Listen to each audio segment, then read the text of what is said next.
રાજપરા ગામના ખેડૂતે જીવામૃત તૈયાર કરવા માટે અનોખી પદ્ધતિ અપનાવી।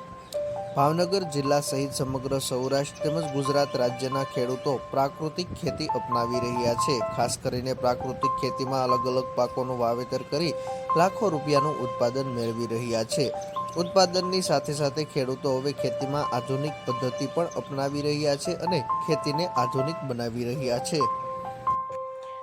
મહેશભાઈ કાલુભાઈ ધામેલિયા, ગામ રાજપરા, તાલુકો તળાજા, જિલ્લો ભાવનગર।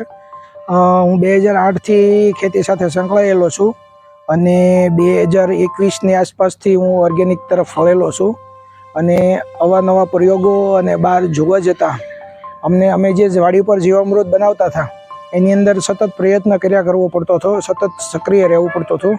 તો અમને આ ટ્યુબનો વિચાર આવ્યો। આજે ટ્યુબ અમે જે લાવ્યા છીએ એ સમથિંગ 24,000 આસપાસ એનો ખર્ચ થાય છે અને આમાં વાડીનો તમામ કચરો જે છે એ કચરો અંદર નાખીને આપણે એનું જીવામૃત બનાવી શકીએ છીએ। સાથે સાથે બેક્ટેરિયલ પ્રોડક્ટ યુઝ કરીએ છીએ અને આમાંથી જે સ્લરી નીકળે છે એ રોજની 200 લીટર જેટલી સ્લરી નીકળે છે, જે આપણે જીવામૃત જેટલી જ ગુણકારી હોય છે અને જમીનને પાવરફુલ અને શક્તિશાળી બનાવે છે।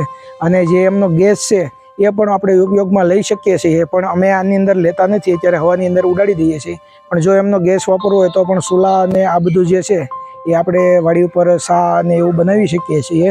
અમે વાડીનો તમામ કચરો જે છે એ એમના બેરલની અંદર નાખીને ઓર્ગેનિક કાર્બન છે, છાણ છે, ગૌમૂત્ર છે અને ગોળ છે, આ બધી જ વસ્તુ અંદર અમે નાખી અને આ જે ટ્યુબ છે એ ભરતા હોઈએ છીએ અને રોજનું 200 લીટર પાણી એડ કરતા હોઈએ છીએ। તો સામે આપણને 35 દિવસ પછી રોજને 200 લીટર સ્લરી જે છે એ આપણને મળતી હોય છે, જેનો આપણે ડ્રીપની અંદર ઉપયોગ કરી શકીએ છીએ અને એના ખૂબ જ સારા એવા પરિણામ છે એ આપણી વાડી પર જોવા મળ્યા છે અને ખેડૂતો માટે ખૂબ જ ગુણકારી અને લાભકારી વસ્તુ છે।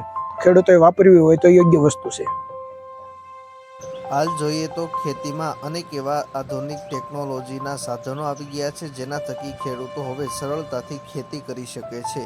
ખાસ કરીને પ્રાકૃતિક ખેતી કરતા ખેડૂતો માટે જીવામૃત બનાવવા મહેનત કરવી પડતી હોય છે, પરંતુ તેના માટે પણ અનએરોબિક ટ્યુબનો ઉપયોગ ખેડૂતો કરવા લાગ્યા છે।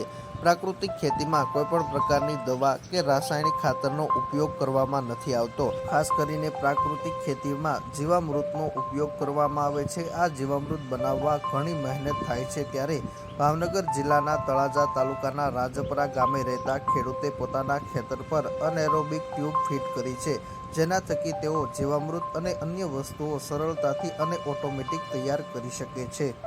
આ ટ્યુબ બનાવવા પાછળ તેઓને અંદાજિત 24,000 જેટલો ખર્ચ થયો છે, પરંતુ તેનો ખૂબ સારો ઉપયોગ પ્રાકૃતિક ખેતીમાં તેઓ કરી રહ્યા છે।